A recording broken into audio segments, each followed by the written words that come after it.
వనదుర్గా భవాని శ్రీ ఏడుపాయల వనదుర్గా భవాని ఆషాఢ మాసం 4వ ఆదివారం పురస్కరించుకొని ఈ రోజు వనదుర్గా భవాని మాత వనములో వెలిసినటువంటి స్వయంభూ వనదుర్గా భవాని మాత అవతారం ఇచ్చి కోరిన కోరికను తల్లిగా వెలిసినటువంటి ఏడుపాయల వనదుర్గా భవాని మాత ఈ ఆషాఢ మాసములో ఈ రోజు వనములో వెలిసినటువంటి వనదుర్గా భవాని మాత అవతారం ఇచ్చి కోరిన కోరికను తల్లిగా వెలిసిన శ్రీ ఏడుపాయల వనదుర్గా భవాని మాత ఈ యొక్క దర్శనం చేసుకొని మాంజీరా నదిలో స్నానం ఆచరించి ఉత్తర వాహినిగా ప్రవహిస్తున్నటువంటి మాంజీరా నదిలో స్నానం చేసి అమ్మవారి యొక్క ఆషాఢ మాసం పురస్కరించుకొని అమ్మవారిని దర్శించుకొనిచో కోరిన కోరికలుగా వెలిసినటువంటి శ్రీ ఏడుపాయల వనదుర్గా భవాని మాత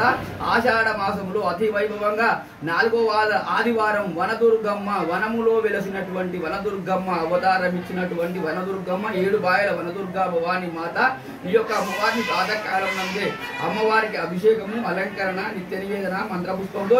వచ్చిన భక్తులకు మంగళహారతి ఇచ్చి అమ్మవారిని దర్శించుకొని అమ్మవారి యొక్క దర్శనం చేసుకొని ఎలాంటి అవాంఛనీయ సంఘటనలు జరగకుండా కార్యనిర్వహణాధికారి మరియు బాలాగౌడ్ చైర్మన్ గారు మరియు కార్యనిర్వహణాధికారి కృష్ణప్రసాద్ గారు మరియు వచ్చిన భక్తులు మరియు నాతోటి సిబ్బంది అర్చకులు అందరూ ఈ యొక్క ఆషాఢ మాసం పురస్కరించుకొని అలంకరణలకు సహకరించిన వారికి పేరు పేరున యొక్క ధన్యవాదాలు తెలియజేస్తూ వనదుర్గా భవానీ మాతాకి జై.